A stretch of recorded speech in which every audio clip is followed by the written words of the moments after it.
I've started recording. We can start the meeting. We can start it, Rishabh. Yes, Harsh, we can start. Good morning, everyone. Good morning, It's Harsh. my pleasure to welcome you all to webinar on Omicron, What's New. As we all know, from last 2 years, the whole humanity is suffering from COVID-19, where every variant had a devastating impact on human life. Rotary, being an international service organization, which brings professional leaders in order for humanitarian service. So today we have industry experts, Dr. Utkarsh Shah and Dr. Sameer Arbut with us. To begin with, I would request Club President Rotarian Pritesh Ji Chandak for his opening remarks. Thank you, Harsh. Good morning, everybody. Hello, friends. Today's talk with eminent doctors, Dr. Sameer Arbut and Dr. Rotarian Utkarsh Shah, ensures us our strong belief with the project Positive Health. This pandemic have way off our society at large. It's so much confusion around these variants, like what to do and what not to do. Uh, Asymptomatic results, people feel lost and have definitely raised psychological disorders. This is a kind of tug of war between all COVID variants and vaccination drive, boosters, mask wearing, social distancing, sanitation, mental health, and so on. We salute our doctor immense contribution by serving the society at large. These COVID warriors are trying their best to equip us with correct knowledge so that we can face our demons with right armor. Let us all do our best working towards a healthy society by doing our work, our service with love and compassion as we ensure that Rotary serve to change lives. Thank you. Back to Harsh. Thanks, Harsh. Thanks, Ritesh Ji. Now I would request Club Secretary Dr. Charu Ji Baheti for club announcement. Thank you, Harsh. Good morning to all the Rotarians and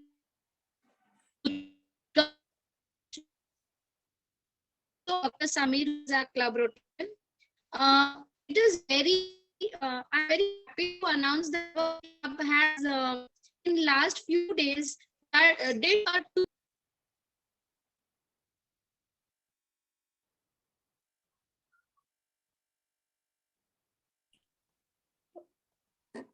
Charu Abhi, your voice is not clear.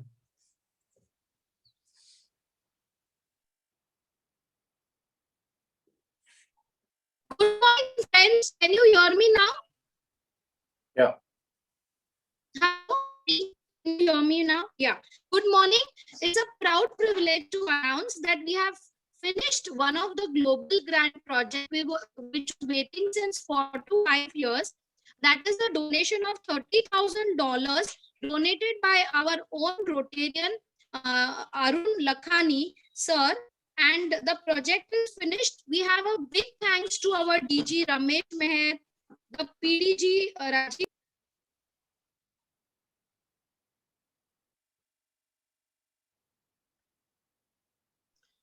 Charu भाई, it seems to be there is a problem. आपका आवाज नहीं आ रहा है.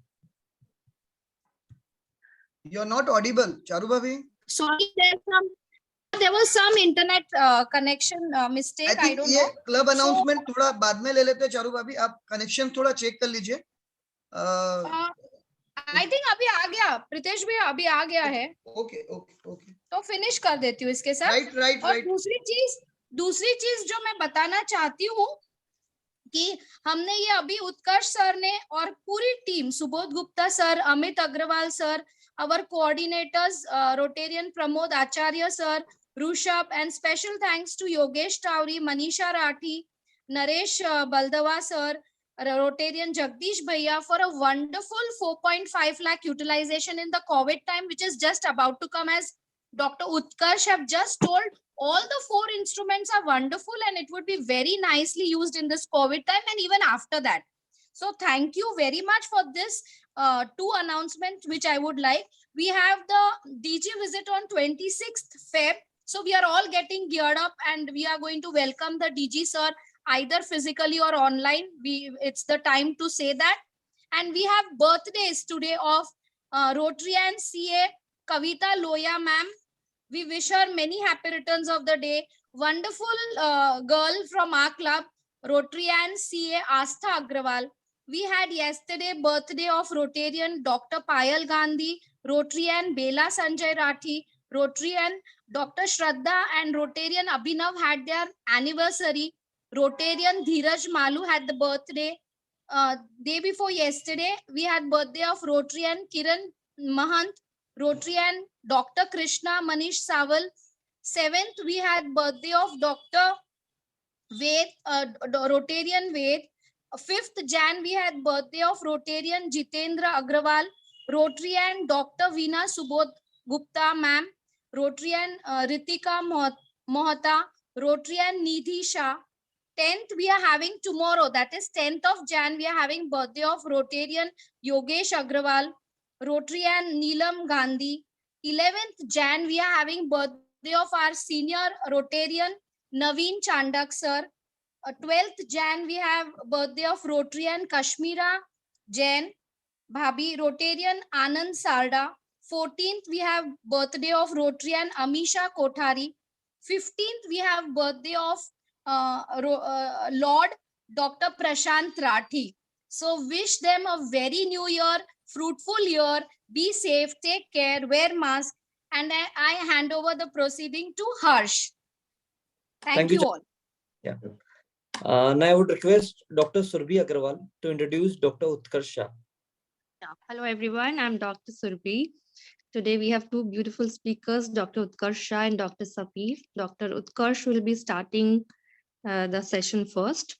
He is a consultant intensivist and director at Arihant Multi-Specialty Hospital. He has done his education from renowned colleges in Mumbai. He is a fellow of National Board in Critical Care and also European Certified Intensive Care Practitioner. He has over 10 years of experience at Mumbai and Nagpur. And during COVID times, he has treated more than 10,000 patients suffering from COVID all over central India. He used to run his own COVID center in the name of Arihant Hospital at Ramdaspet.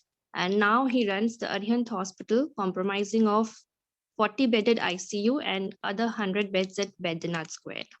I now request Dr. Arihant, Dr. Utkarsh to start his session. Thank you, Dr. Surbhi, for the kind introduction. So I think we'll start our session. So recently everyone is talking about Omicron. Everyone is worried about Omicron. Cases भी काफी बड़े हैं last few weeks से. So क्या है ये Omicron strain? So basically COVID आया था इंडिया में around March 2020 में. उसके बाद से कुछ नए strains देखे हैं अपन ने. एक चीज तो सबको पता ही है कि कोविड वायरसेस में काफी सारे म्यूटेशंस आते हैं थोड़े दिनों बाद में. तो वैसे ही इस बार जो पहले का म्यूटेशन था अल्फा स्ट्रेन सबसे पहले यूके में पाया गया था. उसके बाद म्यूटेट होकर डेल्टा स्ट्रेन जो वेरिएंट ऑफ कंसर्न बना जो इंडिया से पाया गया था. अभी उसमें कुछ और म्यूटेशंस आए हैं, काफी सारा म्यूटेशंस आए हैं और ओमिक्रॉन स्ट्रेन बना है जो सबसे पहले साउथ अफ्रीका में रिपोर्ट किया गया था अराउंड 24 नवंबर 2021 को. ये WHO ने वेरिएंट ऑफ कंसर्न डिक्लेयर किया था. एक्चुअली बहुत सारे म्यूटेशंस कंटिन्यूअसली होते ही रहते हैं, डेली 1000-2000 म्यूटेशंस होते ही रहते हैं वायरस में. बट कुछ स्ट्रेन्स जो होते हैं जो कंसर्नेबल होते हैं तो WHO उनको वेरिएंट ऑफ कंसर्न बोलती है कि ये ज्यादा रैपिडली स्प्रेड कर सकते हैं और ये ज्यादा सीवियर डिसीज कॉज कर सकते हैं. तो इसीलिए ओमिक्रॉन स्ट्रेन को WHO ने वेरिएंट ऑफ कंसर्न डिक्लेयर कर दिया था. उसके बाद से ये साउथ अफ्रीका से धीरे धीरे करके all over the world spread हुआ है. लास्ट फ्यू वीक से इंडिया में भी केसेस काफी राइज हुए हैं. सो हम लोग बिलीव करते हैं ये सब ओमिक्रॉन वेरिएंट ही है जो इंडिया में इतने राइज हुए हैं. अभी ओमिक्रॉन वेरिएंट जो है उसमें बेसिकली जो पहले का जो स्ट्रेन था डेल्टा वेरिएंट, आपको सबको पता होगा कि स्पाइक प्रोटीन करके एक प्रोटीन होता है वायरस के ऊपर में, जिसके ऊपर अपने सारे वैक्सीन टारगेट किए गए थे. सभी जो वैक्सीन पहले बनाए थे तो स्पाइक प्रोटीन के ऊपर उसको टारगेट किया गया था कि अभी ये स्पाइक प्रोटीन पे अटैक करेंगे और इसको डिस्ट्रॉय कर देंगे. बट ओमिक्रॉन वेरिएंट जो बना है वो स्पाइक प्रोटीन के म्यूटेशन की वजह से ही बना है. सो स्पाइक प्रोटीन पहले जो डेल्टा वेरिएंट में था वो चेंज हो गया है और ओमिक्रॉन वेरिएंट बना है. तो सभी लोगों को कंसर्न था कि अभी जो वैक्सीन हम लोगों ने इतने सारी बनाई है डेल्टा वेरिएंट के अगेंस्ट में, वो वर्क करेगी कि नहीं करेगी. तो उसके ऊपर स्टडीज चल रही है. अभी ओमिक्रॉन वेरिएंट फैलता कैसा है, इसका जो स्प्रेड है वो डेल्टा वेरिएंट के जैसे ही है. किसी के खांसने से या छींकने से या तो बॉडीली फ्लूइड्स के कांटेक्ट से is the main route of transmission, mainly because of the cough and sneezing. So इसीलिए मास्क पहनना बहुत जरूरी है ताकि हम लोग इसका स्प्रेड वही के वही रोक सके. एक बार अगर इन्फेक्शन हो जाता है तो हमें क्या सिम्टम्स मिलते हैं ओमिक्रॉन वेरिएंट के. अभी डेल्टा वेरिएंट के सिम्टम्स सभी को मोर और लेस पता ही थे कि हाई ग्रेड फीवर रहता है जो 3-4 दिन चलता है, बॉडी एक काफी रहता था, हेडेक काफी रहता था, लॉस ऑफ स्मेल होता था, टेस्ट चेंज हो जाती थी, लूज मोशंस भी होते थे कभी कभी. ओमिक्रॉन वेरिएंट में थोड़े बहुत चेंजेस हैं जो हम लोग लास्ट फ्यू वीक से देख रहे हैं. ऑलमोस्ट मोर देन 200 केसेस हम लोगों ने देख लिए हैं. सो सिम्टम्स बहुत ही माइल्ड है, यानी एक आध दिन या 2 दिन मैक्सिमम हल्का सा बॉडी एक रहेगा, वो भी चले जाएगा. कुछ लोगों में लो ग्रेड फीवर आएगा. Low grade fever is 99 axilla में या 100, दैट्स इट. उससे ज्यादा फीवर यूजुअली नहीं देखा गया है. हेडेक हल्का सा होगा, हल्का सा बॉडी एक होगा. सो बहुत बार ऐसे सिम्टम्स हम लोग पहले भी आते थे कोविड के पहले गिरा में, जो हम लोग इग्नोर करते थे, जस्ट क्रोसिन लेके अपना काम चालू कर देते थे. बट अभी ये बार हम लोग को ये चीज पे ध्यान देना है कि ये अगर सिम्टम्स आते हैं, very low grade fever, little bit body एक, लिटिल बिट हेडेक, स्नीजिंग या हल्की सी खांसी, तो इग्नोर नहीं करना चाहिए. हम लोगों ने टेस्ट करा लेना चाहिए बिकॉज ये ओमिक्रॉन के सिम्टम्स हो सकते थे. तो डेल्टा वेरिएंट के अगेंस्ट में ओमिक्रॉन वेरिएंट में सिम्टम्स जो है काफी कम है, काफी माइल्ड है. तो that is a very good news, यानी ज्यादा तकलीफ नहीं हो रही है. इनफैक्ट कफ भी जो है सेल्फ लिमिटिंग कफ है. 2 दिन 3 दिन मैक्सिमम ये कफ अपने आप ही चले जाता है. सोर थ्रोट रहता है जो भी अपने आप ही अगर वार्म वाटर गार्गल्स करते हैं तो अपने आप ही वो सोर थ्रोट भी चले जाता है. तो सिम्टम्स काफी माइल्ड है और काफी शॉर्ट लिमिटिंग है. मोस्टली आफ्टर डे 3 डे 4 आप सब लोग नॉर्मल हो जाते हैं, यू फील नॉर्मल. इसको हम लोग अभी ये हुआ सिम्टम्स. अभी हम लोग ओमिक्रॉन वेरिएंट अगर एक बार कंफर्म हो जाता है तो हमें क्या करना चाहिए, हम लोग इसको ट्रीट कैसे करते हैं. सो ट्रीटमेंट में थोड़े बहुत चेंजेस आए हैं as compare to delta variant. ज्यादा मेजर चेंजेस नहीं है और इनफैक्ट ट्रीटमेंट काफी सिंपल है as compare to delta variant. तो ये अपने लिए अच्छी बात है. सिम्टोमेटिक ट्रीटमेंट ही करते हैं हम लोग. फीवर के लिए पैरासिटामोल देते हैं, विटामिन सी देते हैं because vitamin see any viral fever में एक्ट करता है, एनी कोल्ड एनी फ्लू में एक्ट करता है विटामिन सी, तो वो देते हैं. विटामिन डी जो है आपकी ओवरऑल इम्यूनिटी फटीग को डिटरमिन करती है, तो विटामिन डी हम लोग देते हैं फॉर अ डे और 2. और यही इनका मेन ट्रीटमेंट है. इसके अलावा रिसेंट स्टडीज हुए थे, उसमें पाया गया है कि एम्स के गाइडलाइंस ने भी रिकमेंड किया था कि इनहेल्ड बुडेसोनाइड इनहेलर, जैसे अस्थमा लोगों में इनहेलर्स लेते हैं, तो इसमें भी इट हेल्प्स. तो इनहेल्ड बुडेसोनाइड हम लोग यूज करते हैं ट्वाइस अ डे, जिससे कफ जल्दी सप्रेस हो जाता है और रिकवरी फास्ट होती है. सो ये नए चेंजेस है as compare to the last guidelines. Secondly, अगर पेशेंट को हाई रिस्क फीचर्स है, जैसे अगर पेशेंट ओबीज है, एज मोर देन 60 है, डायबिटीज है अनकंट्रोल्ड, अनवैक्सीनेटेड है, या तो हाइपरटेंशन है, या तो इम्यूनो कॉम्प्रोमाइज्ड है. इम्यूनो कॉम्प्रोमाइज यानी ऐसी कोई बीमारी है जिसके लिए हम लोग इम्यूनोसप्रेसेंट मेडिकेशन ले रहे हैं. जैसे अगर रूमेटॉइड आर्थराइटिस है तो हम लोग मेथोट्रेक्सेट यूज करते हैं, तो इम्यूनिटी आपकी कम रहती है. या ऐसा कोई इलनेस है, ऐसा कोई ऑटोइम्यून डिसीज है जिसके लिए हम लोग स्टेरॉइड्स यूज कर रहे हैं ऑलरेडी, तो उनकी इम्यूनिटी थोड़ी कम रहती है. या तो HIV है. तो ऐसे केसेस में मोलनुपिराविर करके एक नया ड्रग आया है जिसके स्टडीज US में भी हुए हैं, इंडिया में भी चल रहे हैं. So they have found it to be better than favipiravir. So that drug is also there in the basket.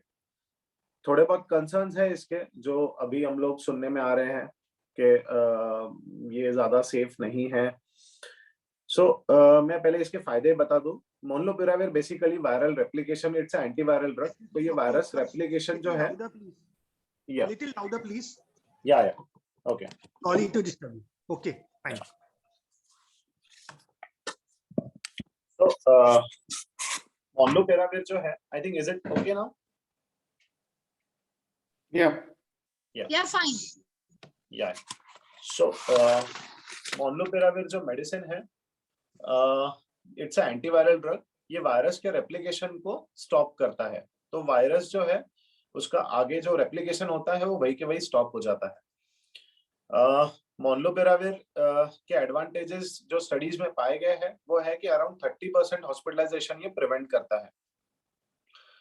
सो ये एडवांटेजेस हुआ। जो साइड इफेक्ट्स है वो है कि ये बेसिकली बच्चों में नहीं देते हैं less than 18 years of age, क्योंकि ये कहता है कि ये हो सकता है कि कार्टिलेजेस जो है जो बच्चों में ड्यूरिंग ग्रोथ ये काफी इंपॉर्टेंट रहते हैं, कार्टिलेजेस को हैम्पर डैमेज कर सकता है।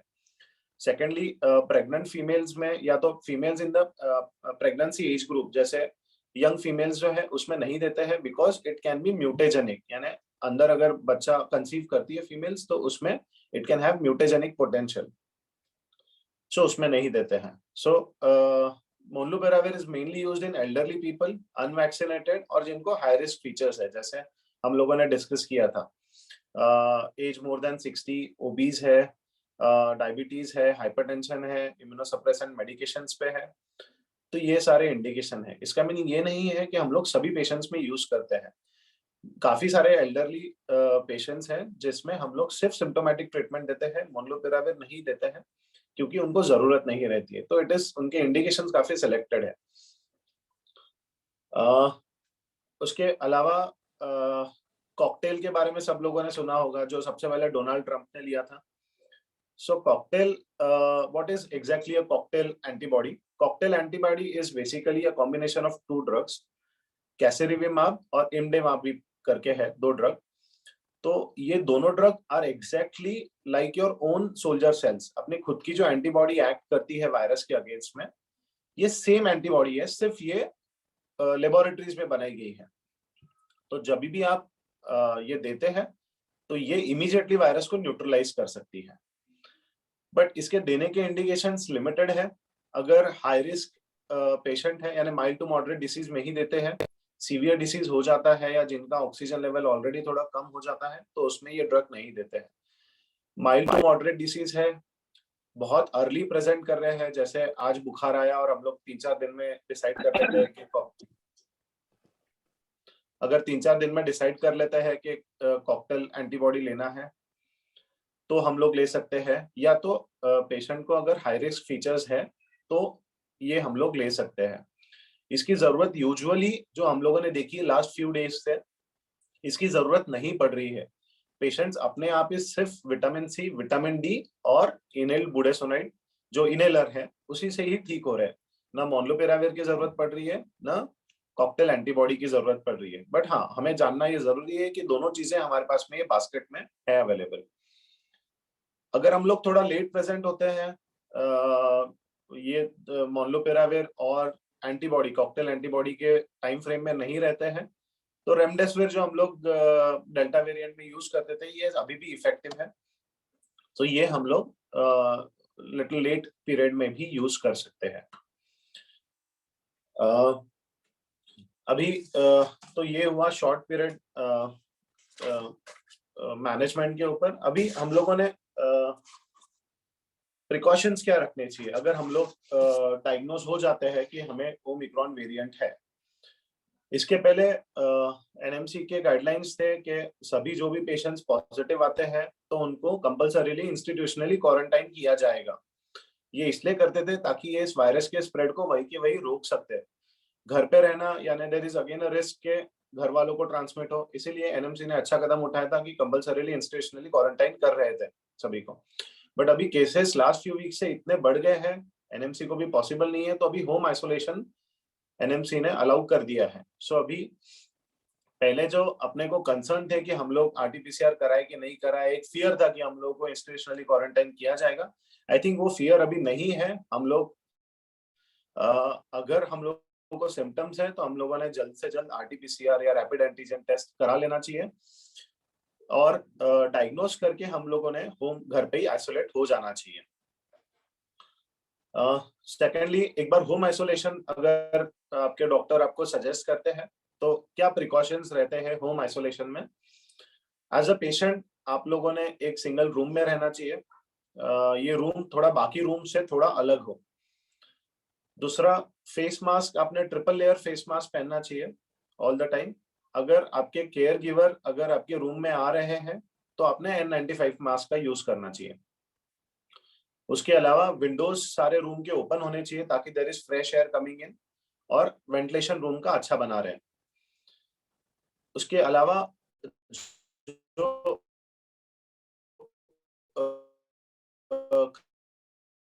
खाने पीने की utensils for the isolation period आपके पास ही रखना चाहिए और आप इन्हें वॉश करके अंदर रूम में रख देना चाहिए। अगर नहीं पॉसिबल है वो तो फिर आप आपके केयर गिवर को दे सकते हैं। आपके केयर गिवर ग्लव्स पहन के उसको वॉशिंग एरिया में डाल सकते हैं और देन वो लोग वॉश कर सकते हैं सोप एंड वाटर से। तो इसके अलावा रूटीन मेजर्स जो स्टीम इनहेलेशन है, स्टीम इनहेलेशन आप ले सकते हैं। स्टीम से कफ सप्रेस होता है और इजीली जो है सिक्रेशंस बाहर आ जाते हैं। So steam inhalation is a good way to help. Secondly, sore throat जो है, सोर थ्रोट हल्दी का दूध is also effective against sore throat, तो आप हल्दी का दूध भी ले सकते हैं। केयर गिवर के लिए जो है ट्रिपल लेयर फेस मास्क या सर्जिकल मास्क जो कहते हैं वो पहनना चाहिए। सेकेंडली, जब भी पेशेंट के कांटेक्ट में आ रहे हैं या रूम में जा रहे हैं तो आपने N95 मास्क यूज करना चाहिए। जो भी हैंडल्स या डोर के हैंडल्स है जहां पे भी हम लोग टच कर रहे हैं तो उसको क्लीन कर लेना चाहिए ग्लव्स पहन के। और यूटेंसिल्स जो है अगर बाहर आ रहे हैं पेशेंट के तो ग्लव्स पहन के यू कैन क्लीन इट। घर पे आइसोलेट होना यानी ट्रीटमेंट होना ये नहीं है। हम लोग को घर रह के सतर्क रहना है और खुद का मॉनिटरिंग खुद करना है, ये इंपॉर्टेंट है। सो आप लोग क्या मॉनिटरिंग करेंगे घर पे अगर आप डिटेक्ट होते हो तो आप अपना टेम्परेचर का रिकॉर्ड रखिए। डेली हम लोग एक्सिला में या ओरली हम लोग टेम्परेचर गिन सकते हैं। एक्सिला में टेम्परेचर का कट ऑफ अराउंड 99 होता है। ओरल टेम्परेचर स्लाइटली थोड़ा ज्यादा होता है, उसका कट ऑफ 99.5 टू 100 होता है। सो इसका रिकॉर्ड रखना है ताकि आपके डॉक्टर के पास आप जब फॉलोअप के लिए जाए तो उसे पता चले कि आपको फीवर कितना दिन से आ रहा है। सिमिलरली, पल्स ब्लड प्रेशर है, पल्स तो अपना पल्स ऑक्सीमीटर से आ जाता है। और SpO2 जो ऑक्सीजन सैचुरेशन है वो अपने को रिकॉर्ड रखना है। दिन में 2 बार 6 मिनट वॉक टेस्ट भी करनी है। अब ये 6 मिनट वॉक टेस्ट क्या होता है? 6 मिनट वॉक टेस्ट यानी आप 6 मिनट के लिए रूम में ही चलते हो और ऑक्सीमीटर लगा के अपने फिंगर पे ऑक्सीमीटर लगाना है। एक बार पहले रिकॉर्ड करना है कि कितना ऑक्सीमीटर है आपका और फिर 6 मिनट रूम में ही चलना है। आफ्टर द ये जो वॉक है थोड़ा ब्रिस्क वॉक होना चाहिए, एकदम लीजर वॉकिंग नहीं, थोड़ा ब्रिस्क वॉक होना चाहिए। 6 मिनट के एंड में आपको आपका ऑक्सीमीटर फिर से चेक करना है। अगर ये 93% से कम आ रहा है या तो पहले का जो बेसलाइन था स्टार्ट करने के पहले उससे अगर 3% का गैप आ रहा है, जैसे आपने अगर स्टार्ट किया आपका 99 ऑक्सीजन लेवल है और 6 मिनट वॉक टेस्ट के बाद में आपका 96 आ गया तो 3% से ज्यादा ड्रॉप हो रहा है, या 93 से कम आ रहा है बाय डिफॉल्ट, तो आपने ये चीज आपके डॉक्टर को इन्फॉर्म करनी चाहिए। ये पॉजिटिव 6 मिनट वॉक टेस्ट होता है। अभी 6 मिनट वॉक टेस्ट सभी के लिए पॉसिबल नहीं होता है, स्पेशली एल्डरली पीपल के लिए, तो उनके लिए 3 minute walk test is also enough. आप सिर्फ 3 मिनट चलिए और ये रिकॉर्ड रखिए। तो ये सब चीजों का रिकॉर्ड रखना है। अगर आप डायबिटिक हो तो यस, शुगर चार्टिंग भी करनी है और शुगर स्पेशली आपको कंट्रोल में रखना है। हम लोगों ने देखा था लास्ट डेल्टा वेरिएंट में म्यूकर माइकोसिस या ब्लैक फंगस के केसेस मिले थे, ये स्पेशली अनकंट्रोल्ड डायबिटिक्स में थे। तो शुगर कंट्रोल बहुत इंपॉर्टेंट है पूरे कोविड पीरियड में, कोई सेकेंडरी इन्फेक्शन ना हो इसके लिए। तो ये सब ध्यान हम लोगों ने घर पे आइसोलेशन में रखना चाहिए। अभी हम लोग डिस्कस करेंगे कि हम लोग ये ओमिक्रॉन जो वेरिएंट है इससे बचे कैसे। अभी ओमिक्रॉन वेरिएंट जो है ये काफी रैपिडली स्प्रेड करता है as compare to delta variant. कुछ स्टडीज कहती है कि ये 3 टाइम्स ज्यादा स्प्रेड करता है as compare to delta variant. It is more infectious. कुछ स्टडीज कहती है कि ये 10 टाइम्स ज्यादा स्प्रेड करता है as compare to delta variant. तो एक चीज निश्चिंत है कि ये डेल्टा वेरिएंट के मामले में ये ज्यादा इन्फेक्शियस है। वायरस के मामले में एक बेसिक डिक्टम रहा है सालों से कि जो वायरस जितना रैपिडली स्प्रेड करता है उतना ही ये कम फेटल रहता है। तो यहाँ पे भी ये स्टैंड करता है। जो ये वायरस ज्यादा रैपिडली स्प्रेड कर रहा है as compare to delta variant, तो डेफिनेटली ये वायरस डेल्टा वेरिएंट के मामले में काफी कम फेटल है, ज्यादा सिम्टम नहीं है। इनफैक्ट हमारे जो कलीग्स है अहमदाबाद में, बॉम्बे में, जिनसे हम लोग की डिस्कशन चलती रहती है करंट ट्रेंड्स के ऊपर, वो लोग कहते हैं कि ये वायरस लंग में भी नहीं उतर रहा है। अगर आप अच्छे से वैक्सीनेटेड हो, आपके दोनों डोज हो चुके हैं, आपके शुगर्स कंट्रोल है, आपको कोई मेजर इलनेस नहीं है, तो there is very less chance कि लंग में भी उतरेगा। सिर्फ ये अपर रेस्पिरेटरी ट्रैक में रह के इम्यूनिटी देके चले जाएगा। सो इसको बचना तो जरूरी है, बिकॉज हम लोग को जो है रिस्क नहीं लेना है। सो बचने के लिए हम लोग मास्क का इस्तेमाल करेंगे। Triple layer face mask is good enough. Mask पहन के रहिए हमेशा, क्राउडेड प्लेसेस में या बाहर भी हम लोग कहीं जा रहे हैं तो। घर में आप मास्क निकाल सकते हैं अगर घर में आपके कोई पॉजिटिव पेशेंट नहीं है या तो कोई सिम्टोमेटिक नहीं है तो। मास्क को हमेशा मास्क के फेस पे नहीं पकड़ना है, उसको हैंडल से पकड़ के निकालना है और हैंडल से पकड़ के पहनना है। अगर हम लोग, जैसे हम लोगों ने डिस्कस किया कि किसी पेशेंट के कांटेक्ट में आ रहे हैं, तो हम लोग को N95 मास्क यूज करना है। सेकेंडली, हैंड वॉशिंग बहुत इंपॉर्टेंट है। हम लोग 20 सेकेंड्स के लिए सोप एंड वाटर से हैंड वॉशिंग करेंगे। Soap and water is also good enough, जरूरी नहीं है कि हर बार सैनिटाइजर यूज करें। सोप एंड वाटर से भी आप हैंड वॉश कर सकते हैं अच्छे से, ताकि हम लोग के हाथ पे जो वायरसेस है तो वो हम लोग बहुत बार होता है कि हाथ हम लोग नाक या मुंह को टच करते हैं, तो ये हैंड वॉशिंग से कट ऑफ हो जाता है। सेकेंडली, डिस्टेंसिंग मेंटेन करके रखना है। अभी हम लोगों ने देखा होगा काफी जगह पे कि कहीं कहीं पे डिस्टेंसिंग मेंटेन करना पॉसिबल नहीं है। जैसे एयरपोर्ट्स पे जाओ, अभी एकदम कचाकच भरा हुआ है, फ्लाइट्स पूरी पैक्ड है। रेलवे स्टेशन तो अभी जाना कम ही होता है, रेलवे स्टेशन पूरा पैक है, every other place is fully packed. तो ऐसे जगहों पे स्पेशली ध्यान रखना चाहिए, क्योंकि केसेस काफी रैपिडली बढ़ रहे हैं। आप मान के चलिए कि यहाँ पे बहुत सारे पॉजिटिव पेशेंट्स रहेंगे, तो मास्क अपना हमेशा पहन के रहिए, तो then you are safe. Secondly, crowded places में हम लोग को बचना है। रूम वेंटिलेटेड रहने चाहिए, अपने विंडोज ओपन रहने चाहिए, ताकि फ्रेश एयर अपने को मिलती रहे।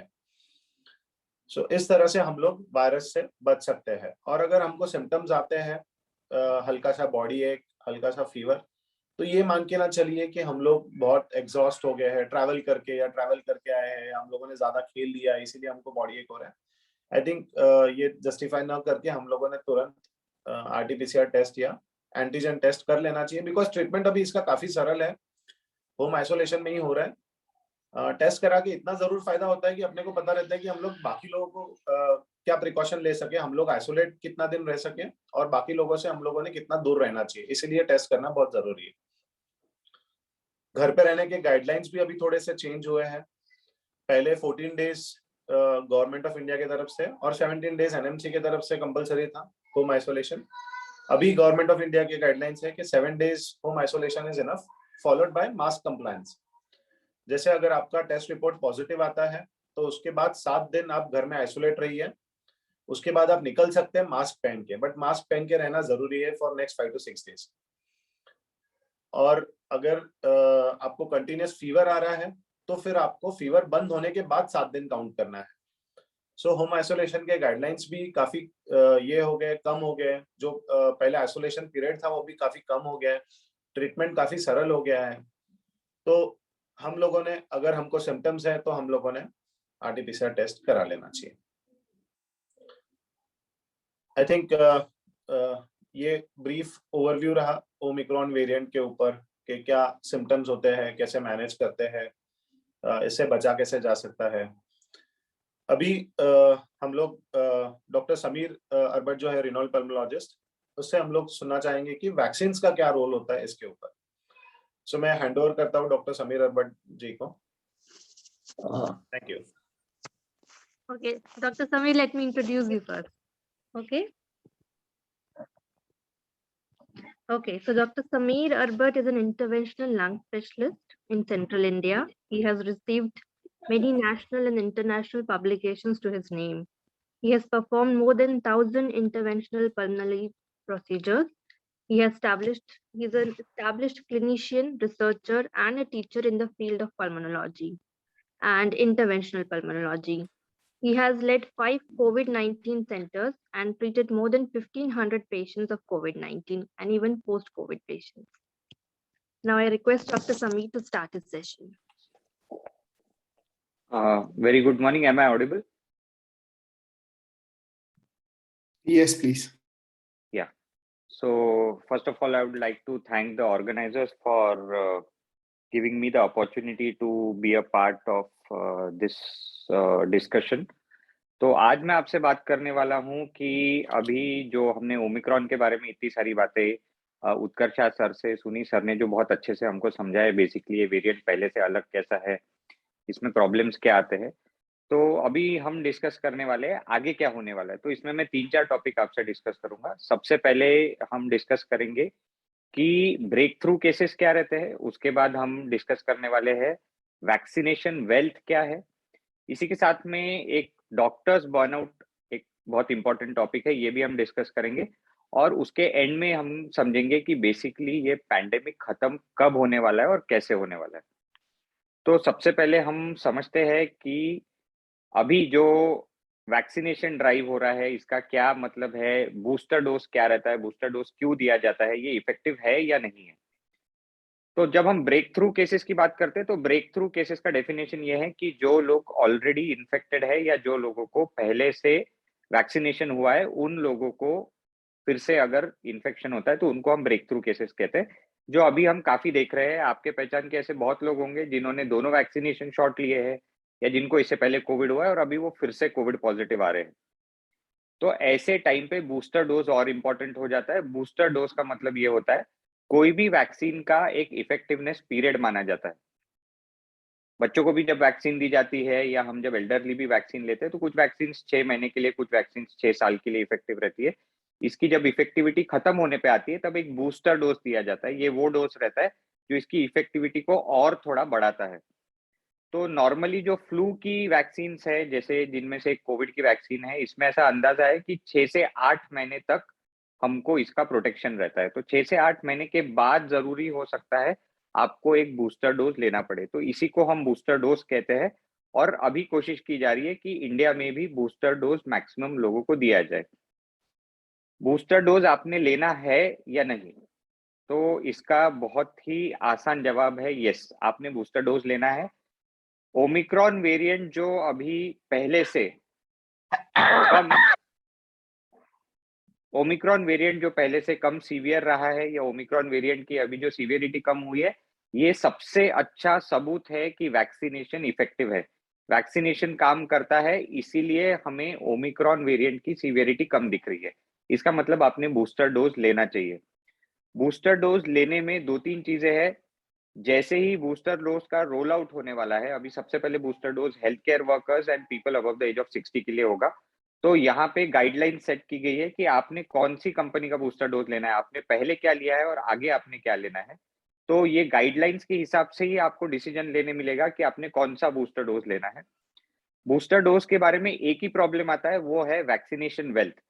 तो WHO बता रहा है कि हमने सबसे पहले ये कोशिश करनी है कि लोगों ने एटलीस्ट पहला या दूसरा डोज लिया हो।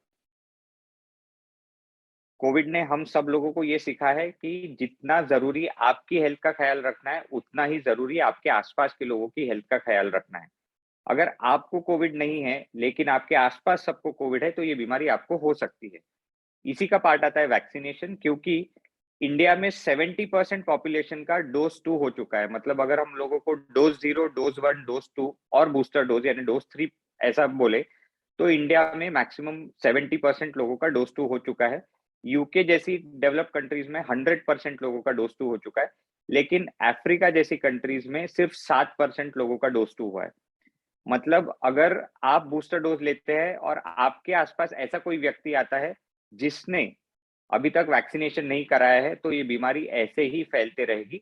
तो WHO का कहना है कि हमने वैक्सीनेशन वेल्थ पे ध्यान देना है। जो कंट्रीज वैक्सीनेशन रिच है, जिनके पास वैक्सीन ज्यादा है, जो वैक्सीन प्रोड्यूस कर रही है, जहां 100% पॉपुलेशन ऑलरेडी वैक्सीनेटेड है, उन लोगों ने ऐसी कंट्रीज की हेल्प करना है जहां पे वैक्सीन कम है।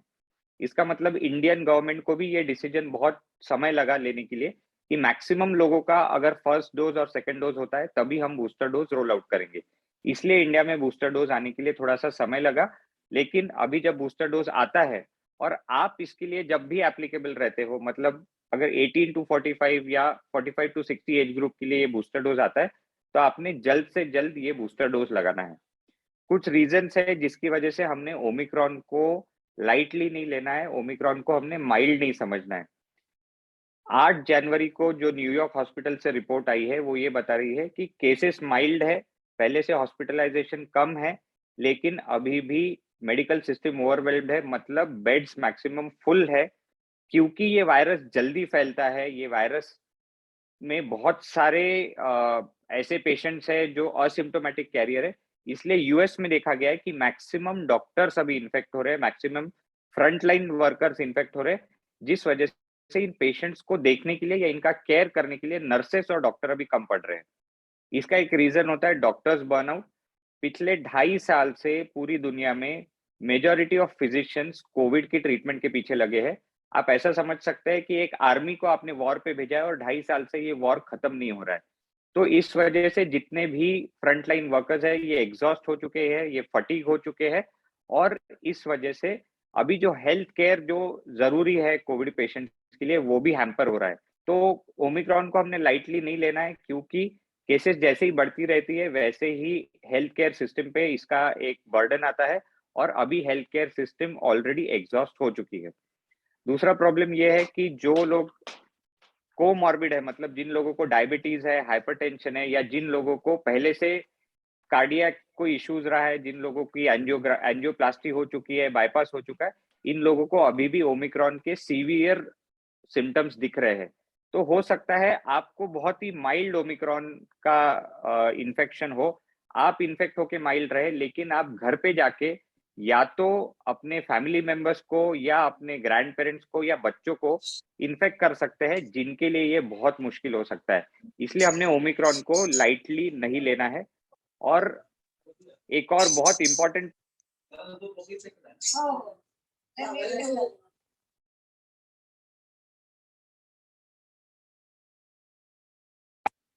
Am I audible? Yes, doctor. Yeah, actually there's a lot of noise from the background. किसी और का माइक शुरू है इसलिए। Yeah, we've taken care of it. Okay okay. तो ये सारे पॉइंट्स थे कि हमने अभी ओमिक्रॉन को लाइटली नहीं लेना है। और एक लास्ट पॉइंट ये है कि सेकेंड वेव में हमने बिल्कुल भी एंटिसिपेट नहीं किया था कि प्रॉब्लम बीमारी का नहीं रहेगा, प्रॉब्लम ऑक्सीजन का आएगा या प्रॉब्लम बेड का आएगा, मतलब कुछ लॉजिस्टिक्स के इश्यूज आते हैं। तो अभी भी ये अंदाजा लगाना बहुत मुश्किल है कि 1 या 1.5 महीने बाद बेसिकली ये जो थर्ड वेव है ये ऐसे ही चले जाएगी या इसके और कोई कॉम्प्लिकेशंस या और कोई डिफिकल्टीज आएंगे। पोस्ट कोविड हमेशा ही एक प्रॉब्लमेटिक इशू है। अभी भी ऐसे पेशेंट्स हैं जिनको डेल्टा वेरिएंट का जब सेकेंड वेव में कोविड हुआ था उनको 6 से 8 महीने तक ऑक्सीजन रिक्वायरमेंट रही है, बहुत लोगों को एपिलेप्सी के अटैक्स आए हैं। तो हम ये नहीं चाहते हैं कि आपको ओमिक्रॉन से इन्फेक्शन हो और आपको पोस्ट कोविड में इसकी वजह से कोई मुश्किल जाए। अब बात करते हैं कि कोविड खत्म कैसे होने वाला है, how is the pandemic going to and.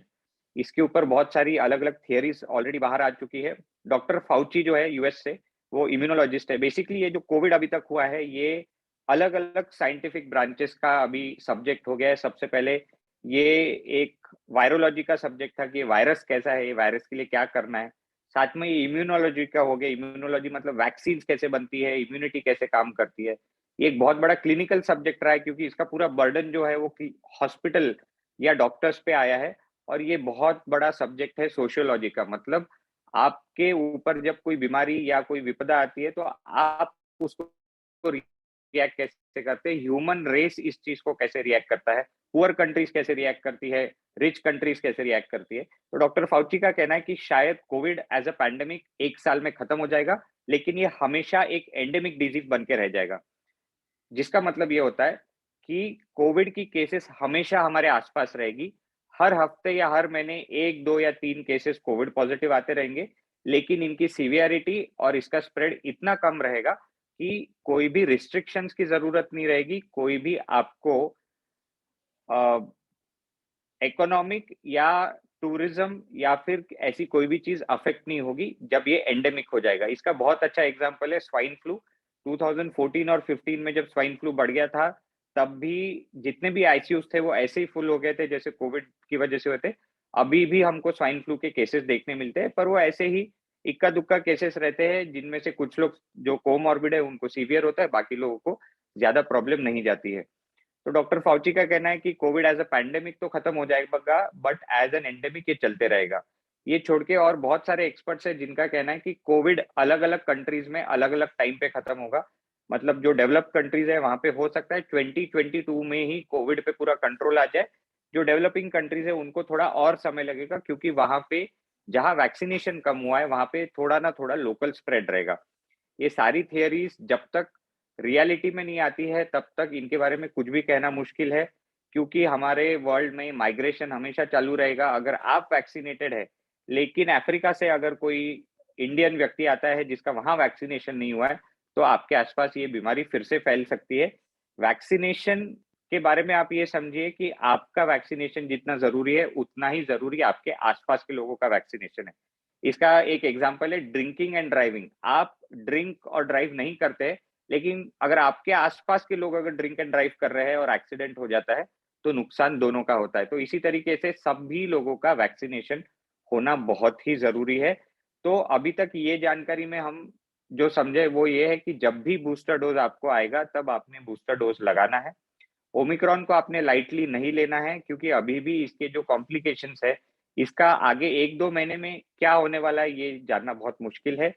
Health care system already fatigued है, डॉक्टर्स ऑलरेडी फटीग्ड है, बहुत लंबे समय से कोविड की ड्यूटीज चल रही है, बहुत लंबे समय से इसका एक मेंटल प्रेशर रहा है।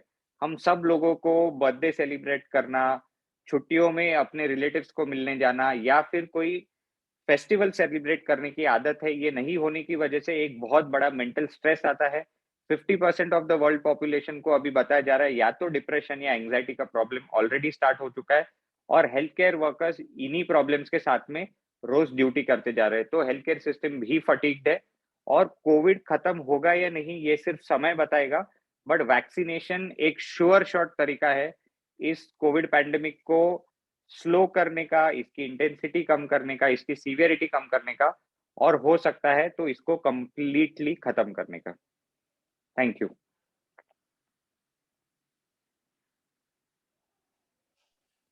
Thank you, Dr. Sameer. You really gave good insights. Okay, so can we have questions now? You can please type it out.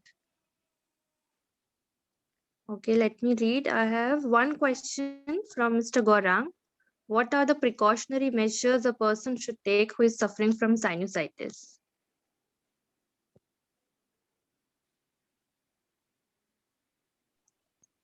Dr. Sameer, would you like to answer? Yes, so जैसे Utkarsh sir ने बताया था, जिन भी लोगों को या तो allergic complaints है, ऐसे लोग जिनको बार बार सर्दी खांसी होती रहती है, जिन लोगों को राइनाइटिस या साइनोसाइटिस है, मतलब ऐसे लोग जिनके नाक हमेशा ब्लॉक्ड रहते हैं, हमेशा स्नीजिंग रहता है, या बार बार नाक के इन्फेक्शन की वजह से इनको बुखार आता है, तो ऐसे लोगों ने ज्यादा प्रिकॉशन लेना है। ज्यादा प्रिकॉशन मतलब आपने ये हमेशा ध्यान रखना है कि आप मास्क पहने रहिए, आपने क्राउडेड प्लेसेस अवॉइड करनी है, वैक्सीनेशन आपके लिए और भी ज्यादा जरूरी है।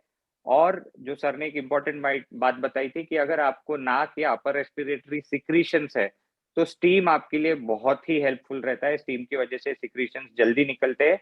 बट ऑल इन ऑल आपको कोई भी मेडिकल कंडीशन है, कोई भी मेडिकल प्रॉब्लम है, तो आपने ज्यादा केयरफुल रहना है। और कोई भी सिम्टम अगर आपको नजर आता है, आपको लगता है आपको बॉडी वीकनेस है, आपको फीवर है, कफ है, तो आपने सबसे पहले एक डॉक्टर को कंसल्ट करना है। प्लीज सेल्फ मेडिकेशन मत कीजिए। बहुत लोग हैं जो आजकल कॉपी पेस्ट ट्रीटमेंट ले रहे हैं। मेरे पास ऐसे केसेस आए हैं जहां एक 14 साल की बच्ची को ब्लड थिनर्स दिए गए और ऐसी मेडिसिन दी गई जो उनके लिए बिल्कुल भी सेफ नहीं है, और बाद में पूछने पे पता चला है कि फादर को डॉक्टर ने मेडिसिन लिख के दी थी, फादर ने बच्ची को सेम मेडिसिन स्टार्ट कर दी। तो आपने ये चीजें भी अवॉइड करनी है। Thank you doctor Sameer. एक नेक्स्ट क्वेश्चन है कि जो बच्चे हैं 15 to 18 years old, उनकी वैक्सीनेशन के बारे में इंफॉर्मेशन चाहिए। उत्कर्ष सर। सभी सर वैक्सीनेशन के ऊपर है, आई थिंक आप ओके ओके। तो जो 15 to 18 एज ग्रुप का जो वैक्सीनेशन है, इसको थोड़ा सा टाइम लगा था। इंडिया में इसको थोड़ा टाइम लगा, ये डेवलप कंट्रीज में बहुत पहले स्टार्ट हो गया था। वैक्सीन जो है वो अलग अलग टाइप की रहती है। बेसिकली हम दो तरीके की वैक्सीन समझ सकते हैं। एक वो वैक्सीन रहती है जिसमें जो वायरस है उसका बहुत ही माइल्डर वर्जन, बहुत ही छोटा वर्जन आपके बॉडी में दिया जाता है, ताकि आपकी बॉडी ऑलरेडी इम्यूनिटी डेवलप कर दे। या दूसरे फिर कुछ ऐसे वायरस रहते हैं, ऐसी वैक्सीन रहती है जो वायरस के छोटे छोटे पार्टिकल से बनी रहती है, सिमिलर वायरस के, और वो भी आपके बॉडी में इंजेक्ट किया जाता है। बहुत सारा समय ये जानने में लगा कि 15 to 18 एज ग्रुप में कौन सी वैक्सीन इफेक्टिव है। अभी जो वैक्सीनेशन स्टार्ट हुआ है वो कंप्लीट ट्रायल्स के बाद हुआ है, मतलब अभी ये एक गारंटीड इंफॉर्मेशन है कि ये वैक्सीन 15 to 18 एज ग्रुप के लिए सेफ है। जैसे हमने सारे वैक्सीन के बारे में सुना है, आपको जब भी वैक्सीनेशन का चांस मिलता है आप वैक्सीनेशन कराइए। सारी वैक्सीन इक्वली इफेक्टिव है, ये कोवैक्सीन हो, कोविशील्ड हो, स्पुतनिक हो, आपने अपने वैक्सीनेशन का चांस नहीं छोड़ना है। आपको जब भी आपके वैक्सीनेशन का नंबर आता है तब आपने वैक्सीनेशन कर लेना है। समीर। डॉक्टर उत्कर्ष, आप बताइए, अर्चना भाभी को 10 दिन से खांसी है, कोविड पॉजिटिव है शायद, तो अभी क्या करना चाहिए? आई थिंक अगर 10 दिन से खांसी है, सबसे पहले तो हिस्ट्री जाननी चाहिए कि ये खांसी की टेंडेंसी ऑलरेडी है क्या पहले से। यानी काफी लोगों को डस्ट एलर्जी होती है, स्मोक एलर्जी होती है, अगरबत्ती का धुआं, उससे काफी खांसी आती है। कुछ लोगों को नहीं आती। तो जिन लोगों को भी ऐसे एलर्जी होती है स्मोक के इनहेलेशन से या डस्ट से, सो उनको एलर्जिक ब्रोंकाइटिस हो सकता है। यानी it is a exacerbated response to any stimulus. तो उसके लिए इनहेलर्स सबसे बेस्ट वर्क करते हैं। तो अगर इनहेलर्स नहीं ले रहे हैं तो इनहेलर्स लेना चाहिए। बुडेसोनाइट, जैसे मैंने कहा था, बुडेकॉट आता है, बुडेसोनाइट 800 माइक्रोग्राम ट्वाइस अ डे लेना चाहिए। आई थिंक उससे कम हो जाएगा। ओके। एंड जो बच्चे अभी स्कूल जाना चाहते हैं वो कितना सेफ है? अभी तो महाराष्ट्र के नोटिफिकेशन आ गए 15 फरवरी, कल रात में है महाराष्ट्र के नोटिफिकेशन। 15 फरवरी तक के सारे स्कूल्स बंद कर दिए हैं। सो आई थिंक फिर से स्कूल स्टार्ट होंगे तो क्वेश्चन आएगा। सेफ का तो ऐसा है कि जो हिसाब से ये स्प्रेड हो रहा है, सो अगर बच्चे स्कूल जाते हैं तो डेफिनेटली इन्फेक्ट होने ही वाले हैं, because it is spreading like a wild fire. So I think जब फिर से 15 फरवरी से फिर नया नोटिफिकेशन आएगा, नया स्कूल आएंगे, तो आई थिंक फिर से एक बार इस पे चर्चा करेंगे अपन। एंड सपोज अभी कोई पेशेंट कोविड पॉजिटिव है और वो बूस्टर डोज लेना चाहता है, तो कब लेना चाहिए? WHO के क्लियर कट गाइडलाइंस आ चुके हैं कि अगर अभी आप कोविड पॉजिटिव हो थर्ड वेव में, तो रिकवरी के बाद 1 महीने का गैप रखना चाहिए, and then you can go ahead with the booster dose. India के गाइडलाइंस आना बाकी है, बट वो भी क्लियर हो जाएंगे। इसके पहले 3 मंथ्स का गैप रहता था कि आपको अगर इन्फेक्शन हुआ है तो 3 मंथ्स के ब्रेक के बाद में you can go ahead with the second dose. जैसे फर्स्ट डोज लिया है आपने, आपको बीच में इन्फेक्शन हो गया, तो सेकंड डोज कब लगाना है? तो वो टाइम पे पीरियड वाज 3 मंथ्स कि 3 महीने का गैप रखो and then you can go ahead with the second dose. अभी जो WHO की तरफ से आया है वो 1 मंथ का गैप है। आप रिकवर हो जाओ, take a break of 1 month एंड फिर आप बूस्टर डोज लगा दीजिए। ओके। एंड कॉकटेल एंटीबॉडी का प्रोफाइलेक्टिक यूज हमें करना चाहिए या नहीं? नहीं, अभी कॉकटेल के बारे में मैं थोड़ा और ब्रीफ करना चाहता हूँ। कॉकटेल एंटीबॉडी जो डेल्टा वेरिएंट के टाइम पे उसको डिस्कवर किया था, 2 मेडिसिन है उसके अंदर, कैसिरविमैब और इमडेविमैब करके। तो ये दोनों जो वेरिएंट, दो एंटीबॉडीज थे, ये डेल्टा वेरिएंट के अगेंस्ट में अच्छे काम करते थे, बिकॉज ये स्पाइक प्रोटीन को न्यूट्रलाइज करते थे। अभी ओमाइक्रॉन में तो स्पाइक प्रोटीन वैसे भी डिसअपियर हो गया है। तो जो स्टडीज अभी चल रही है ओमिक्रॉन वेरिएंट के ऊपर, उसमें उन्होंने पाया गया है कि कॉकटेल एंटीबॉडी उतने अच्छे से वर्क नहीं करती है ओमिक्रॉन वेरिएंट को न्यूट्रलाइज करने में।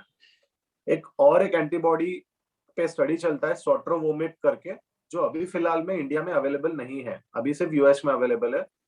वो ओमिक्रॉन वेरिएंट को न्यूट्रलाइज करता है। WHO के भी जो गाइडलाइंस है उन्होंने भी क्लियर कट किया है कि अगर आपको ओमिक्रॉन वेरिएंट है तो आप सोट्रोवोमेब करके यूज कीजिए, अगर आपको डेल्टा वेरिएंट है तो फिर आप अभी जो करंट कॉकटेल इंडिया में मिल रहा है वो लीजिए। बट ये सभी एंटीबॉडीज जो है थोड़ा बहुत इफेक्ट तो देती है। सो अगर आप हाई रिस्क है, अगर आपकी एज ज्यादा है, अगर आपको सिम्टम सीवियर है, अगर आप इम्यूनोसप्रेसेंट मेडिकेशंस पे हैं, अगर आपको किडनी, लीवर, हार्ट या लंग डिसीज है, अगर आपके लंग ऑलरेडी कॉम्प्रोमाइज्ड है पहले के अस्थमा के वजह से या तो लंग डैमेज है बिकॉज ऑफ प्रीवियर इन्फेक्शन, अगर आपको लगता है कि ये सभी चीजें में 2 से ज्यादा फैक्टर्स है आप में, तो आप early in the disease cocktail का यूज कर सकते हैं।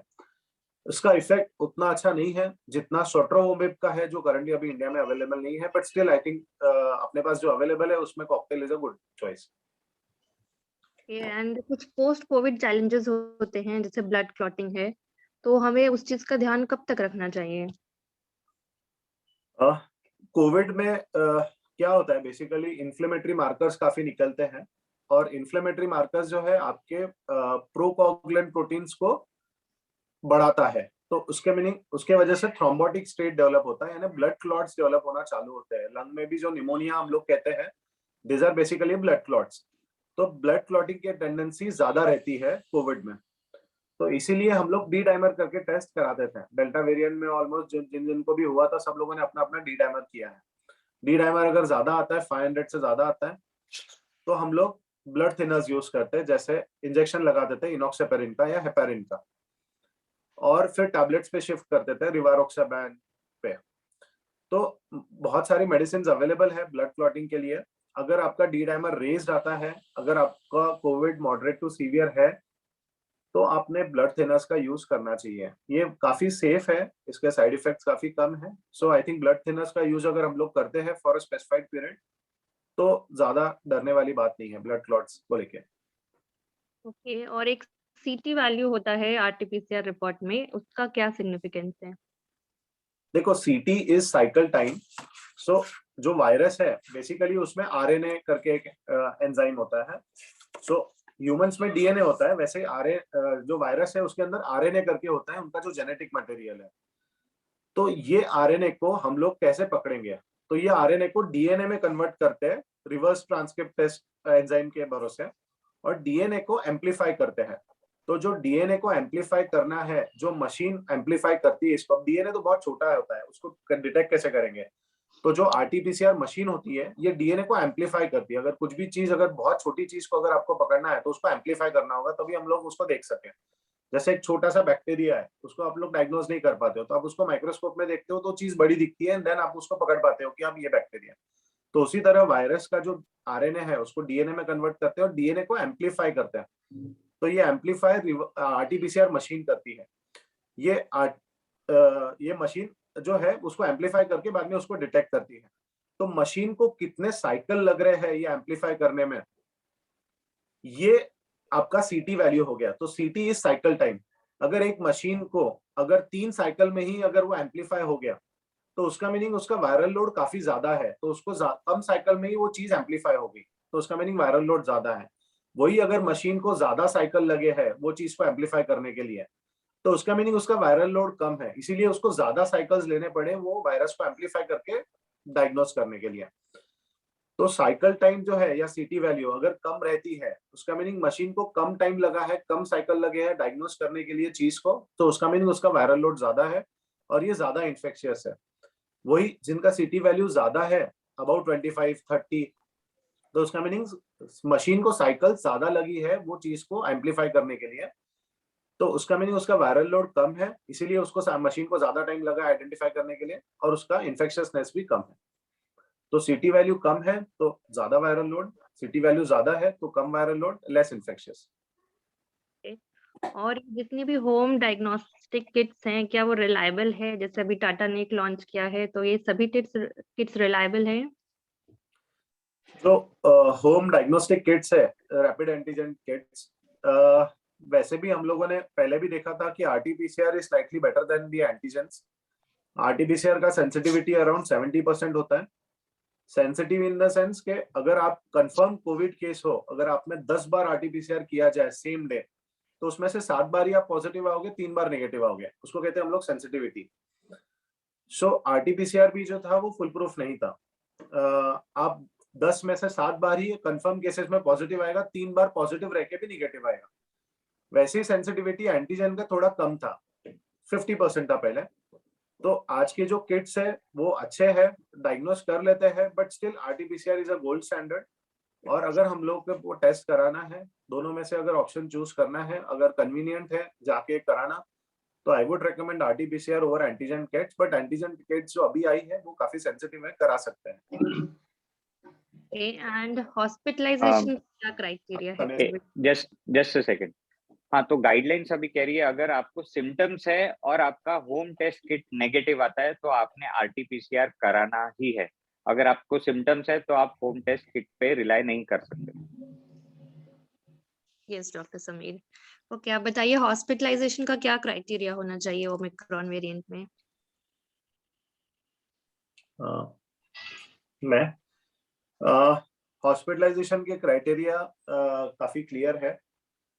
अगर आपको प्रोलॉन्ग फीवर है 4 से 5 दिन से ज्यादा, अगर आपको वीकनेस काफी है, आपको ब्रेथलेसनेस हो रही है, आपके ऑक्सीजन लेवल 93% से कम जा रहे हैं, अगर सीटी स्कैन में आपका स्कोर मॉडरेट डिसीज है, जैसे 8 से ज्यादा अगर सीटी वैल्यू है आपकी, सीटी स्कोर जो हम लोग कहते थे, सीटी सिवियरिटी स्कोर, और आपके इन्फ्लेमेटरी मार्कर्स जो ब्लड टेस्ट होती है, जैसे सीआरपी है, सीआरपी ज्यादा है, डी डाइमर ज्यादा है, एलडीएच, फेरिटिन, ये ब्लड टेस्ट होती है, अगर ये सब ज्यादा है, अगर ये सभी चीजें पॉइंट करती है कि आपको मॉडरेट टू सीवियर डिसीज है, तब हॉस्पिटलाइजेशन जरूरी है।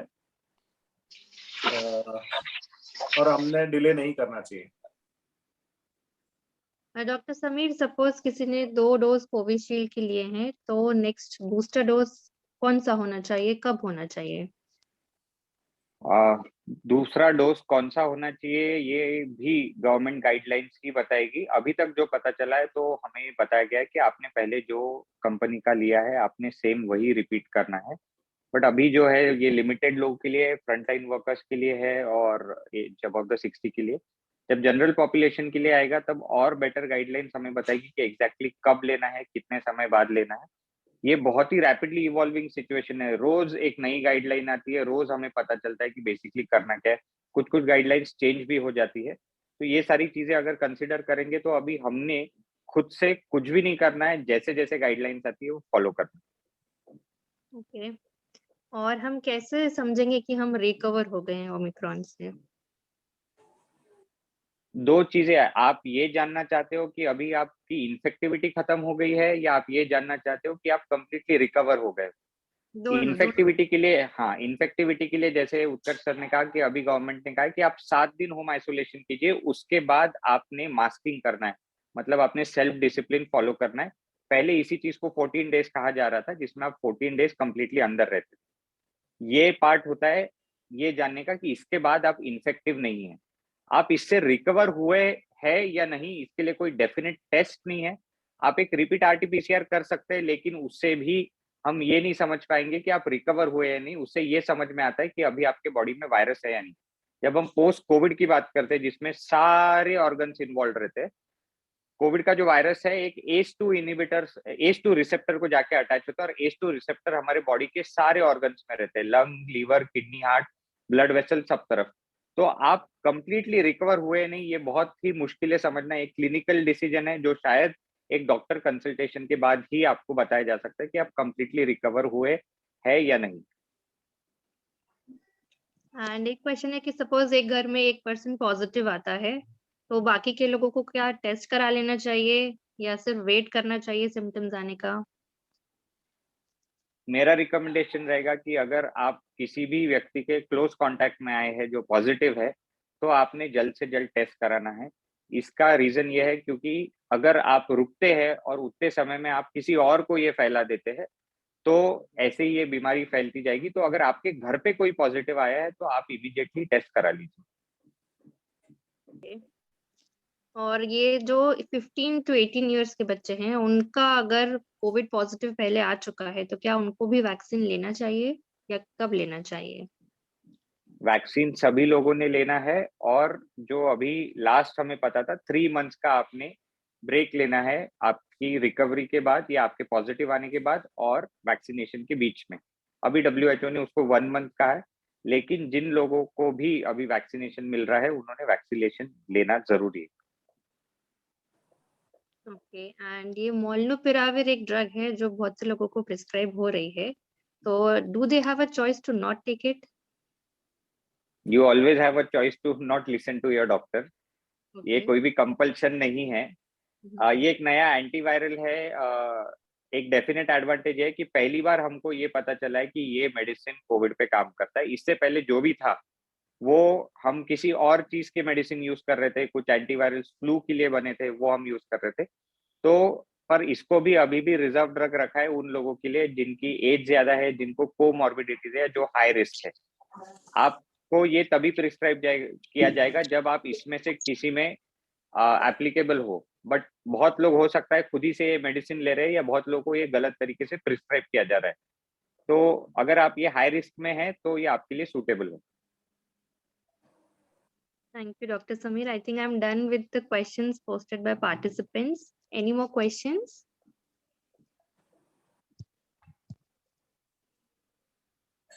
Samir, sir, just wanted to ask you what will happen to the teenage, the age between 10 to 13?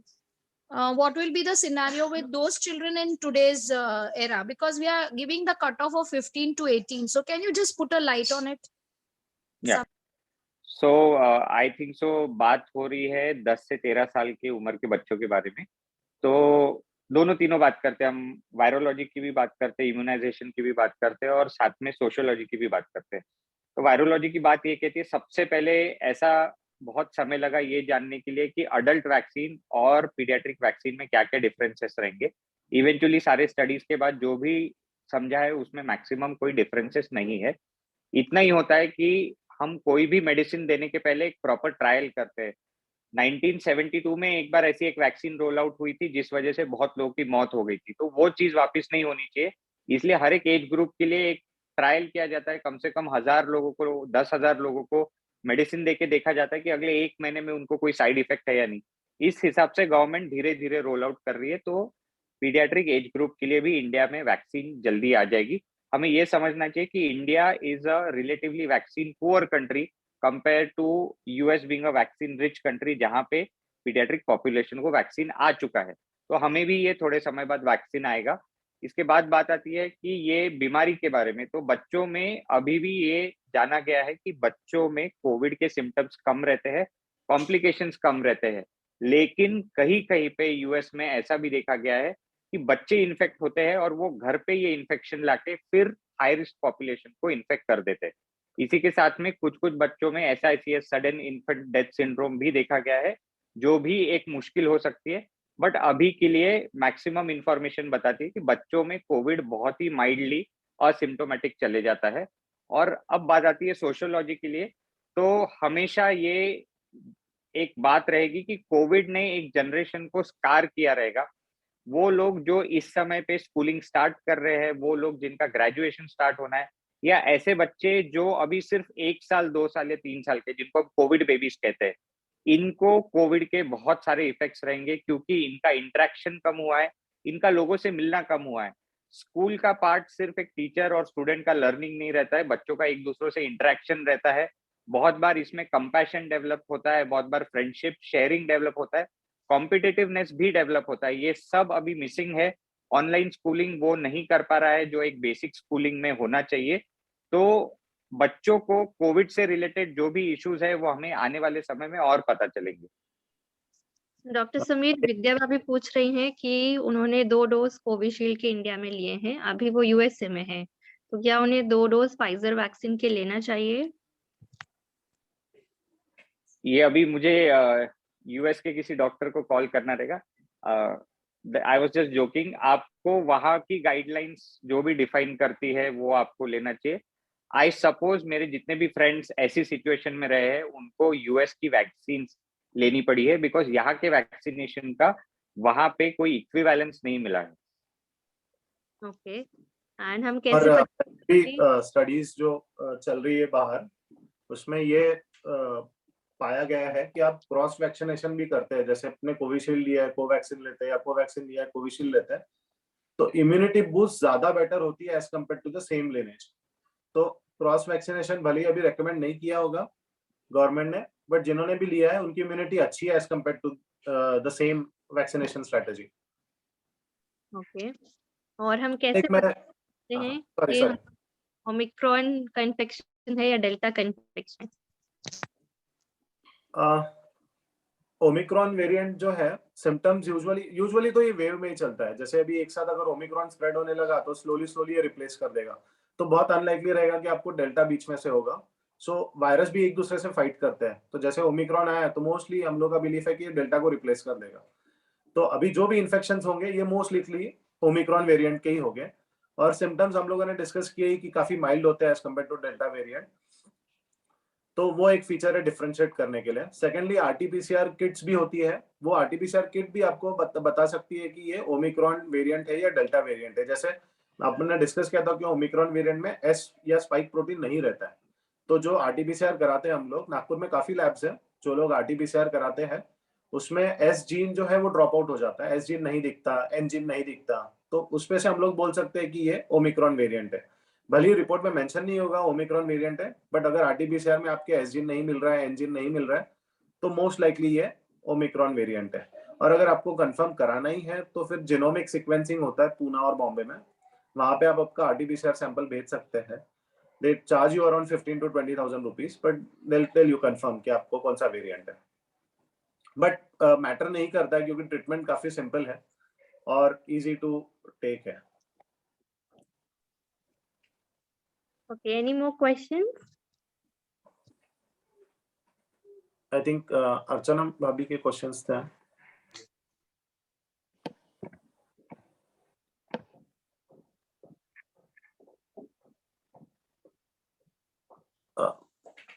बच्चों का तो, और इनफैक्ट हमारा तो ये मानना है कि बच्चे जो है जिनको अभी अनवैक्सीनेटेड है, उनको इन्फेक्शन होते भी है तो भी बच्चों की इम्यूनिटी बहुत अच्छी होती है, उनको यूजुअली कुछ नहीं होता है। और ऊपर से ओमिक्रॉन वेरिएंट भी अदरवाइज वेरी माइल्ड है, तो आई थिंक ज्यादा बरीसम नहीं है। इनफैक्ट हम लोग कहेंगे कि ये भगवान की भेजी हुई वैक्सीन ही है जो आपको इम्यूनिटी देके जा रही है और कोई ज्यादा मेजर इलनेस कॉज नहीं कर रही है। तो होपफुली अभी ओमिक्रॉन वेरिएंट के बाद और साउथ अफ्रीका के भी जो रिपोर्ट्स है कि 1 महीने के अंदर उनकी वेव पूरी खत्म होगी, तो हम लोग भी एक्सपेक्ट कर सकते हैं सिमिलर पैटर्न हम लोग का भी हो, सेकंड वेव की ज्यादा प्रोलॉन्ग ना हो और महीने भर में ये वेव पूरी खत्म हो जाए। तो महीने भर की बात है, आई थिंक सब लोगों ने प्रिकॉशन रखना चाहिए, अपने बूस्टर शॉट्स ले लेना चाहिए, और जस्ट महीने भर में I think we can again come back to our routine life, hopefully. या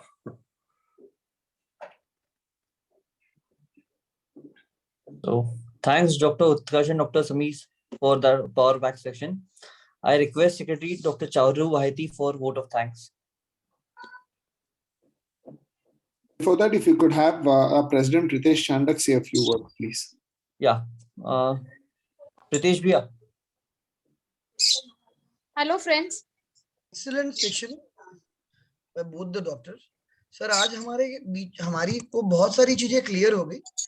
इनफैक्ट वेरी इंफॉर्मेटिव सेशन, बहुत सारे डाउट्स जो थे दिल से वो निकल गए, और मुझे लगता है कि काफी क्लियर हो गया है सिनारियो। जो थर्ड वेव आ रही है, थर्ड वेव अराइव, इसमें काफी कुछ सिनारियो क्लियर हो गया है। Thanks a lot sir. या Charu ma'am, you can deliver a vote of thanks please. Thank you all. I would really like to thank today's guest speaker, Dr. Utkarsh Shah. Fantastically simple way of saying and giving the take-home message to all our eminent members of the club. Dr. Sameer putting such a simple and a lucid manner the vaccines, the importance of the vaccine, and how to what the WHO thinks about it, and how should we behave in society. So overall, both the doctors have guided us कि we should be safe, not take any viral infection lightly, and start fighting from the very first day to just give us basic home isolation. So we should follow the basic rules which have been prescribed by both the doctors. wear mask, N95 mask or triple layer mask, as Utkarsh has said, 20 seconds of hand wash and social distancing. And please do the test freely because reports are available and they come in time. So really wonderful session by both of them to educate us and get us equipped again with the third wave of Omicron. I thank all my members. I thank Sharad Tawri sir, our Rotarian public chair, Rushabh Bhai, who will be putting this on YouTube. Wonderful MOCs for today, both Harsh Bang and Dr. Surbhi Agrawal. Thank you for making this session so lively. Thank you all the audience for putting their questions and queries. And thank you always. We would love to see you again and again and just pray for the prevention of whole society rather than facing the problem. Thank you all very much. Thank you. Thank you, ma'am. The session is adjourned. Rushabh sir, can we log out? Yes, I'll be ending the meeting for all. Thank you all for participating. Thank you, Next Rushabh sir. Thank you very much. Thank you. Thank you. Club announcement. Already been done. Already been I've done. already done the club announcements before. Okay, fine. Yeah. Thank you. Thank you everyone for coming in today. Thank you. Thank you, organizers, for inviting us.